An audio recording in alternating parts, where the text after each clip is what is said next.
2027 он гэхэд энэ гариг маань маш их өөрчлөгдөнө гэдгийг танд дуулгая. Энд өвчин, зовлон байхгүй болно. Энэ өвдөлтийг үүсгэгч хүмүүс бараг л үлдэхгүй. Сөрөг, хар эрчимтэй хүмүүс бүгд алга болно. Тэд хайчхыг би мэдэхгүй. Магадгүй тэд үхэн эсвэл тэд өөрчлөгдөж магад.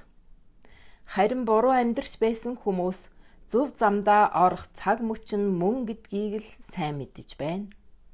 Өөрчлөгдсөн хүн энд үлдэж тис өөр нийгэмд ондоо хүн болон амьдрна. Бүх зүйл өөрчлөгдөнө. Одоо орчлон ертөнцийн энерги маш ихээр өөрчлөгдөж байгаа. Би үүнийг өдөр бүр ажиглаж байна. Над дээр засрах боломж нөгөгдсөн хүмүүс ирдэг. Тэд цэвэрлэгдэх боломжтой. Цэвэрлэгдсэний дараа тэдэнд зөв эсвэл буруу замаар явах сонголт бий. Буруу замаар явагсад байхгүй болно. Иймээс та энэ бүгдийг мэдэх хэрэгтэй. Танд бүхнийг засаж залруулан дээд зэргийн сайхан сэтгэлтэй, аз жаргалтай тис өөр хүн болон өөрчлөгдөх хугацаа бас байгаа шүү.